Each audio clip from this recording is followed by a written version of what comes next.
اعوذ باللہ من الشیطان الرجیم، بسم اللہ الرحمن الرحیم۔ رکوع نمبر 13 آج دیکھتے ہیں۔ یا ایھا الذین آمنوا، اے ایمان والو، لا تقولوا رائنا، رائنا نہ کہا کرو، وقولوا انظرنا، اور انظرنا کہا کرو، واسمعوا، اور غور سے سنا کرو۔ اے ایمان والو، رائنا نہ کہا کرو، انظرنا کہا کرو، اور غور سے سنا کرو۔ وللکافرین عذاب علیم، اور کافرین کے لیے دردناک عذاب ہے۔ ما یود الذین کفروا من اہل الکتاب، اہل کتاب میں سے جو کافر ہیں وہ یہ نہیں چاہتے، ولا المشرکین، اور نہ ہی مشرکین یہ چاہتے ہیں، ان ینزل علیکم من خیر من ربکم، کہ تمہاری اوپر کوئی بھلائی تمہارے رب کی طرف سے نازل ہو۔ واللہ یختص برحمتہ من یشاء، اور اللہ تعالیٰ مخصوص کر لیتا ہے، خاص کر لیتا ہے اپنی رحمت کے لیے جس کو چاہتا ہے۔ واللہ ذو الفضل العظیم، اور اللہ تعالیٰ بڑے فضل والا ہے۔ ما ننسخ، جو منسوخ کرتے ہیں ہم، من آیتن او ننسہا، یا بھلا دیتے ہیں ہم، من آیتن آیتیں کوئی، او ننسہا، یا بھلا دیتے ہیں ہم، کوئی آیت منسوخ کرتے ہیں یا اگر بھلا دیتے ہیں، ناتی بخیر منہا او مثلہا، تو اس جیسی یا اس سے بہتر لے آتے ہیں۔ الم تعلم ان اللہ علی کل شیء قدیر، کیا تم یہ نہیں جانتے کہ اللہ تعالیٰ ہر چیز پر قدرت رکھتا ہے۔ الم تعلم ان اللہ لہ ملک السماوات والارض، کیا تم یہ نہیں جانتے کہ اللہ جو ہے اسی کے لیے ہے آسمان اور زمین کی بادشاہت۔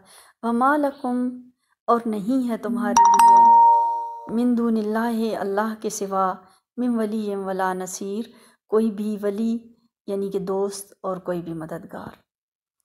وما لکم من دون اللہ من ولی ولا نصیر، اور اللہ کے سوا تمہارا کوئی دوست اور کوئی مددگار نہیں ہے۔ اب یہ تو بڑی کلیئر کٹ آیت ہے، بہت ہی کلیئر آیت ہے کہ اللہ تعالیٰ کے سوا تمہارا کوئی دوست اور کوئی مددگار نہیں، کوئی ولی اور کوئی مددگار نہیں۔ اب اگر ہم کسی اور کو اپنا مددگار بناتے ہیں تو پتہ نہیں کہ ہم اس آیت مبارکہ کا انکار کرنے والے ہیں یا نہیں کرنے والے، اب کچھ نہیں کہا جا سکتا۔ بہرحال آیت بڑی واضح ہے، وما لکم من دون اللہ من ولی ولا نصیر، اللہ تعالیٰ کے سوا تمہارا کوئی ولی اور کوئی نصیر نہیں ہے۔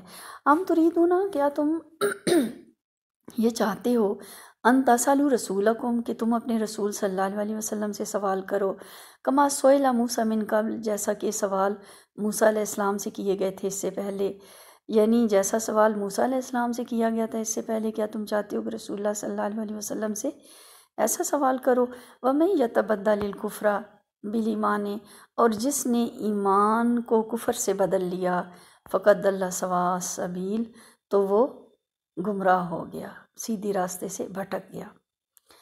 وَدَّ كَثِيرٌ مِّنْ أَهْلِ الْكِتَابِ، اہل کتاب کی اکثریت یہ چاہتی ہے، لَوْ يَرُدُّونَكُمْ، کہ وہ پھیر دیں تم لوگوں کو، مِن بَعْدِ ایمانکم، تمہارے ایمان کے بعد، کفاراً، کفر کی طرف، حسدا من عند انفسہم، اپنے حسد کی وجہ سے، من بعد ما تبین لہم الحق، اور اس کے بعد کہ حق ان پر واضح ہو چکا ہے، اس کے بعد کہ حق ان پر واضح ہو چکا ہے، پھر بھی اہل کتاب کی اکثریت یہ چاہتی ہے اپنے حسد کی وجہ سے کہ تمہیں ایمان کے بعد کفر کی طرف پلٹا دیں۔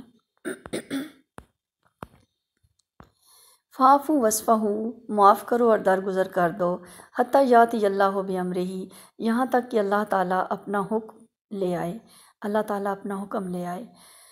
بس چاہیے کہ معاف کر دو اور درگزر کرو یہاں تک کہ اللہ تعالیٰ اپنا حکم لے آئے۔ ان اللہ علی کل شیء قدیر، اور بے شک اللہ تعالیٰ ہر چیز پر قدرت رکھتا ہے۔ وَأَقِیمُوا الصَّلَاةَ وَآتُوا الزَّکَاۃَ، اور نماز قائم کرو اور زکوٰۃ ادا کرو۔ وَمَا تُقَدِّمُوا لِأَنفُسِکُمْ، اور جو تم بھی اپنے لیے بھیجو گے، آگے بھیجو گے، یعنی مطلب جو تم اچھے اعمال کرو گے، من خیرٍ، کوئی بھلائی، تجدوہ عند اللہ، تو اسے اللہ کے ہاں پالو گے۔ ان اللہ بما تعملون بصیر، اور جو کچھ تم کرتے ہو اللہ تعالیٰ اس کو دیکھتا ہے، اس کو دیکھنے والا ہے۔ وقالوا لن يدخل الجنۃ الا من کان ھودا او نصارا، اور وہ کہتے ہیں کہ جنت میں تو یہود و نصارہ کے سوا اور کوئی داخل نہ ہوگا۔ تلک امانیہم، یہ تو جو ہے ان کی تمنائیں ہیں، یہ ان کی خواہشات ہیں۔ اے نبی صلی اللہ علیہ وسلم، قل ہاتوا برہانکم ان کنتم صادقین، آپ کہہ دیجئے کہ تم اپنی دلیل لے کر آؤ اگر تم سچے ہو تو۔